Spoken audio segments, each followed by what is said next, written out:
Hello lovely people, it's Candy here and welcome back. And I thought I'd do, in amongst all the art that I'm sharing this month, can you hear the dogs?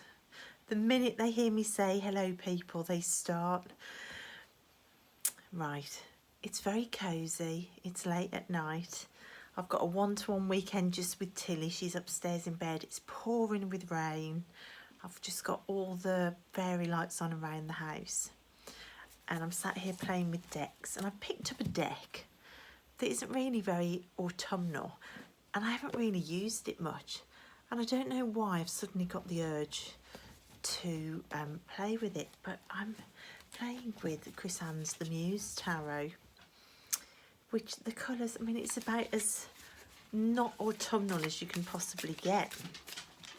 But I'm sat here and I thought I would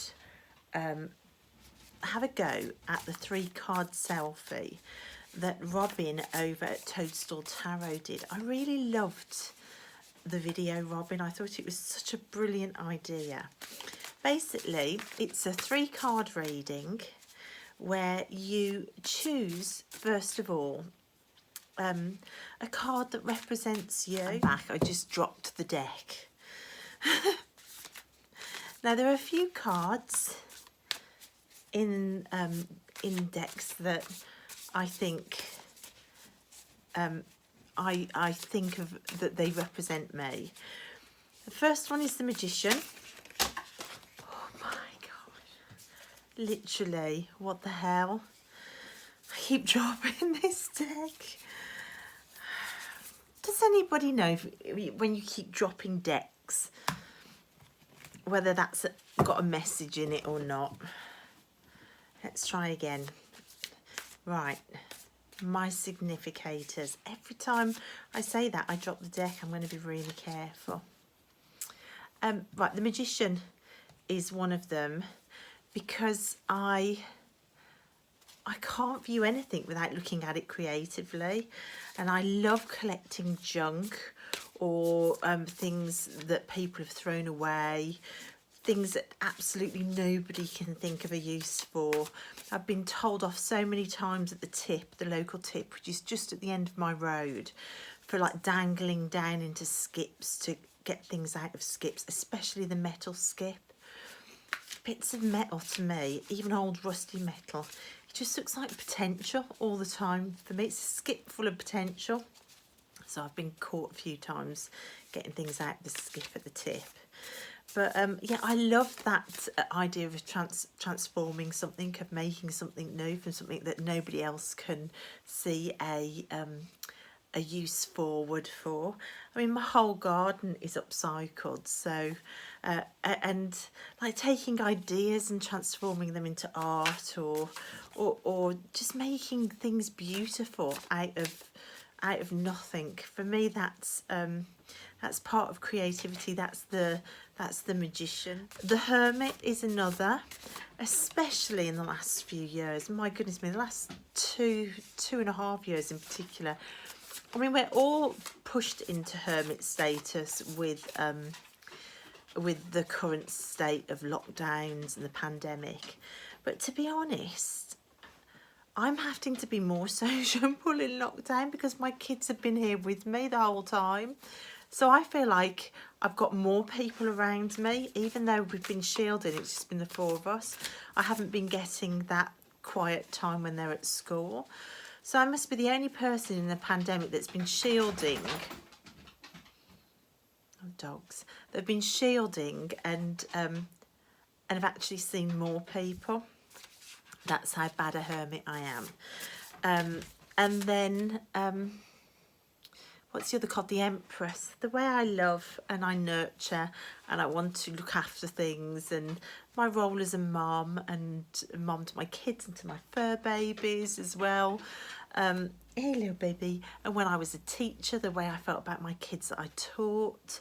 Yeah, so the Empress as well. I always feel real big pulls with that. But also the 8 of Cups as well. That's another card that I feel sums up a lot of what I'm about.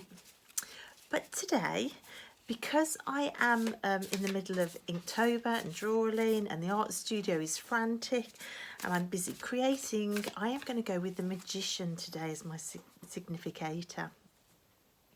So the 3-card selfie, you choose a question, pose a question, and then you shuffle the deck till it feels comfortable, or in my case you keep throwing it all over the floor and then you try and scoop it back up in the dark with just fairy lights on. I think that's the equivalent of my shuffling. The question I would like to pose, how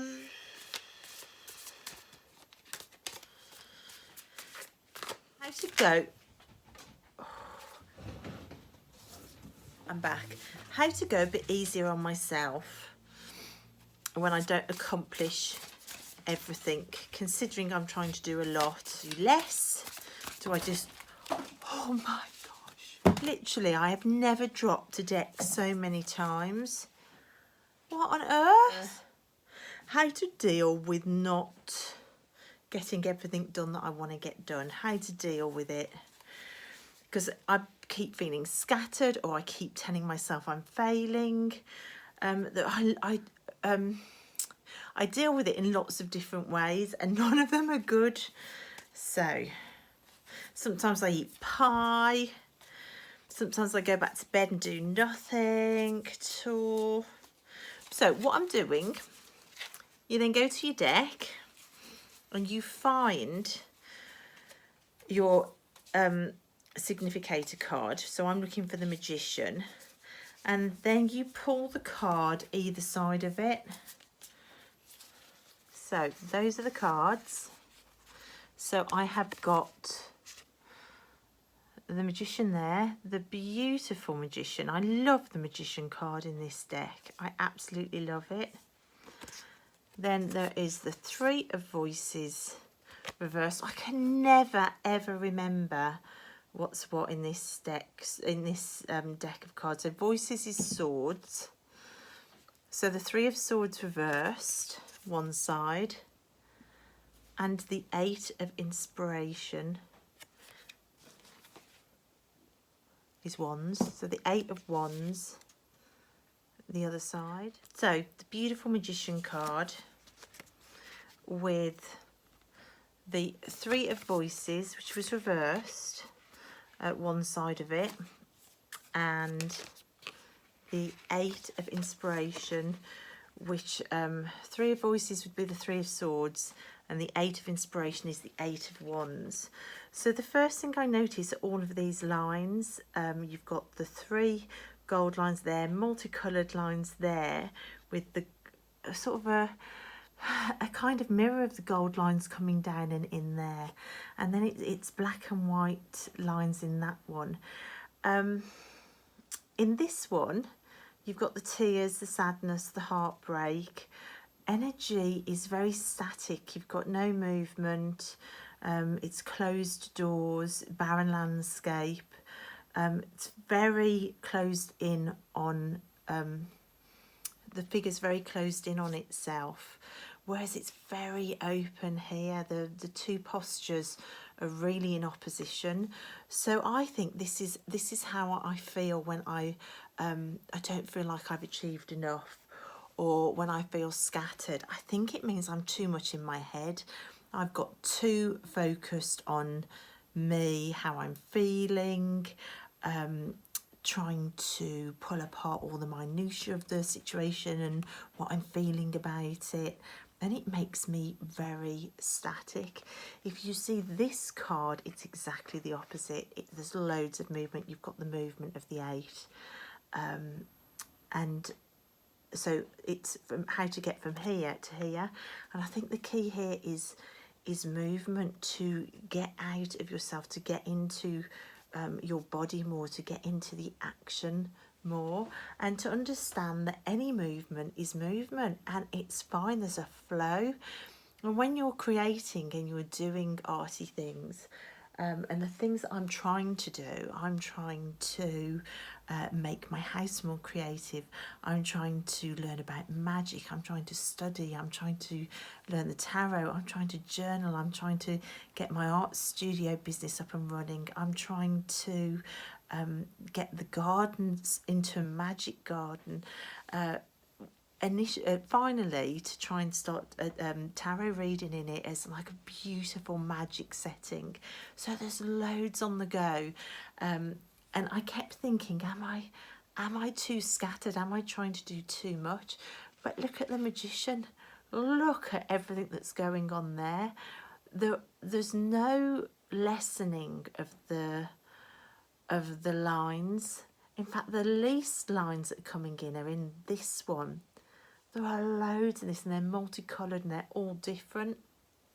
It's the posture that's different. It's the looking out rather than the internal kind of a woe is me is a phrase that keeps coming into my head.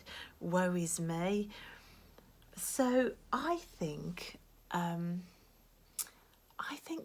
this reading is saying, don't limit what you're doing, and I found I haven't really been able to say, well, I'll do that instead of this, I'll let that go and do this instead, because it's all so important to me.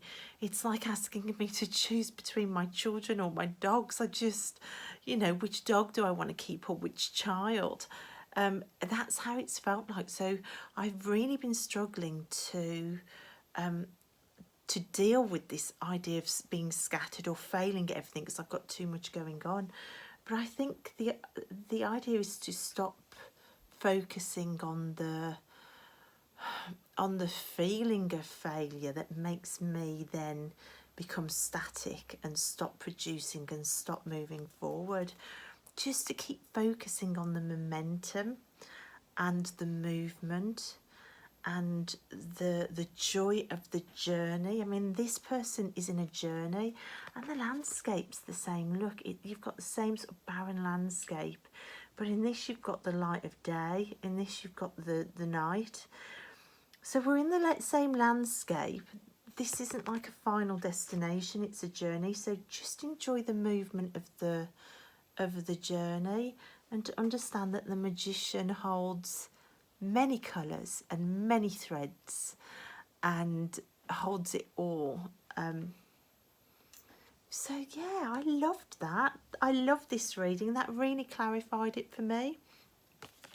So Robin says that you can read these cards either side of your significator card any way you want it. He said he tends to read it as the influences around where he's at the moment, which is how I've just read it. I read it a little bit more with how I'm feeling and like a solution. I put a little bit more of that into it, I think. But you can see how the 3-card selfie works. I love it. It's something I'm going to keep doing. Robin, thank you so much. It was lovely to find your channel. I'm going to put Robin's links down below. He's got the tag, the 3-card selfie, to do with this spread. And I just think it's a really, really lovely idea. And that certainly clarified things for me around that one issue. So thank you, Robin, and thank you, guys. And I will see you again next time. Bye.